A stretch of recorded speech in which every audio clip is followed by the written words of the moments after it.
ابراہیم علیہ الصلوۃ والسلام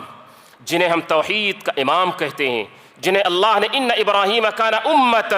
قانتا للہ حنیفا ولم یک من المشرکین کہا کہ توحید کے امام ہیں، تنہا ایک امت ہے، شرک سے پاک ہیں، کہ اللہ نے بار بار ان کی توحید پر مضبوطی اور شرک سے برات کا اظہار اور اعلان کیا قرآن کریم میں۔ وہ ابراہیم علیہ الصلوۃ والسلام شرک سے محفوظ رہنے کے لیے، اپنے آپ کے لیے اور اپنی اولاد کے لیے اللہ سے دعا کرتے ہیں۔ ہمیں کبھی شرک کے بارے میں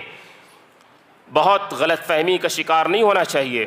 کبھی اوور کانفیڈنٹ نہیں ہونا چاہیے کہ ہم توحید پر ہیں، ہماری اولاد توحید پر ہے۔ الشرک فیکم اخفی من دبیب النمل، ہمارے اندر بھی، ہماری بیوی بچوں کے اندر بھی کبھی کبھار یہ عین ممکن ہے، ہمیں پتہ نہ چلے، کبھی کسی مسئلے کو سمجھنے میں ہم سے چوک ہو جائے اور یہ شرک بڑی آہستگی کے ساتھ ہماری زندگی میں اور ہمارے ایمان میں داخل ہو جاتا ہے، ہمیں پتہ بھی نہیں چلتا۔ نبی کہتے ہیں باریک چونٹی سے بھی زیادہ خفیہ طریقے سے داخل ہوتا ہے۔ لہٰذا اس خفیہ طریقے سے داخل ہونے والے شرک سے بچنے کے لیے، اپنے آپ کے لیے اور اپنی اولاد کے لیے اللہ سے دعائیں کریں کہ جس طرح ابراہیم علیہ الصلوۃ والسلام نے کیا، وَاجْنُبْنِي وَبَنِيَّ أَن نَّعْبُدَ الْأَصْنَامَ، اے میرے رب تو مجھے بھی،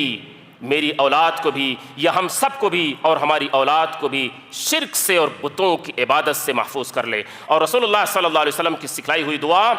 اللہم انی اعوذ بک ان اشرک بک وانا اعلم واستغفرک لما لا اعلم، اے اللہ جانے اور انجانے میں، اے اللہ جانے اور انجانے میں کسی طرح سے بھی شرک ہونے سے میں تیری پناہ چاہتا ہوں۔ اس دعا کی برکت سے بندہ شرک اکبر سے بھی محفوظ ہو جائے گا انشاءاللہ، اور شرک اصغر سے بھی محفوظ ہو جائے گا۔ لہٰذا ابراہیم علیہ السلام کی دعا اور محمد رسول اللہ صلی اللہ علیہ وسلم کی اس دعا کو ہمیں پڑھنا چاہیے اور دعا کرنی چاہیے، توحید پر استقامت اختیار کرنی چاہیے، اور شرک کی تمام قبیح شکلوں سے، تمام ظاہری اور باطنی شکلوں سے اپنے آپ کو بچانے کی اور اپنے اولاد کو بچانے کی فکر کرنی چاہیے۔ اللہ عز و جل ہم سب کو توحید اور ایمان پر استقامت نصیب فرمائے۔ ہمارے اندر جو کمی بیشی ہے اللہ انہیں سمجھ کر ان کی اصلاح کی توفیق عطا فرمائے۔